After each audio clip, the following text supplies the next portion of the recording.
ನಮಸ್ಕಾರ ರೀ ಎಲ್ಲರಿಗೂ. ಇವತ್ತಿನ ವಿಡಿಯೋದೊಳಗೆ ಬೆಂಡೆಕಾಯಿ ಹುಳಿ ಮಾಡೋದು ಹೆಂಗಂತೇಳಿ ನೋಡ್ಕೊಂಡು ಬರೋಣಂತ ಬರ್ರಿ. ಮೊದಲ ಒಂದು ಬಾಳಿಗೆಗೆ 1 ಚಮಚದಷ್ಟು ಎಣ್ಣೆ ಹಾಕ್ಕೊಂಡು ಕಟ್ ಮಾಡಿರೋ ಬೆಂಡೆಕಾಯಿನ ಹಾಕ್ಕೊಂಡು ಲೋಳೆ ಹೋಗೋವರೆಗೂ ನಾನು ಚಂದ ಫ್ರೈ ಮಾಡ್ಕೊಂಡಿನಿ. ಇದನ್ನು ಒಂದು ಮಿಕ್ಸಿ ಜಾರ್ಗೆ ಒಂದು 1/4 ಭಾಗದಷ್ಟು ತೆಂಗಿನಕಾಯಿ, 1 ಟೊಮೆಟೊ, 1 ಈರುಳ್ಳಿ, 10 ರಿಂದ 12 ಎಸಳು ಬೆಳ್ಳುಳ್ಳಿ, ಒಂದು 3 ಲವಂಗ, 1 ಇಂಚಷ್ಟು ಚಕ್ಕೆ, ಒಂದು 3 ಚಮಚದಷ್ಟು ಸಾಂಬಾರು ಪುಡಿ ಹಾಕ್ಕೊಂಡು ಸ್ವಲ್ಪನ ನೀರು ಹಾಕ್ಕೊಂಡು ಇದನ್ನು ನೈಸಾಗಿ ರುಬ್ಕೋಬೇಕು.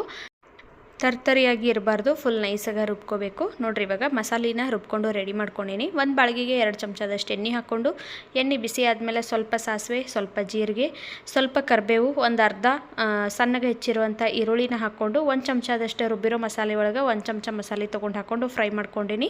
ಇವಾಗ ರುಬ್ಬಿರೋ ಮಸಾಲೆಗೆ ಒಂದು ಸ್ವಲ್ಪ ನೀರು ಹಾಕ್ಕೊಂಡು ಮಿಕ್ಸ್ ಮಾಡ್ಕೊಂಡಿನಿ. ಇದಕ್ಕೆ ಸ್ವಲ್ಪ ರುಚಿಗೆ ತಕ್ಕಷ್ಟು ಉಪ್ಪು, ಅರಿಶಿನ ಪುಡಿ, ಹುಣಸೆ ಹುಳಿ ಹುರಿದಿರೋ ಅಂಥ ಬೆಂಡೆಕಾಯಿನ ಹಾಕ್ಕೊಂಡು ಮಿಕ್ಸ್ ಮಾಡಿಕೊಂಡು 2 ನಿಮಿಷ ಮುಚ್ಚಳ ಮುಚ್ಚಿ ಬೇಯಿಸ್ಕೊಂಡ್ರೆ ಬೆಂಡೆಕಾಯಿ ಹುಳಿ ರೆಡಿ.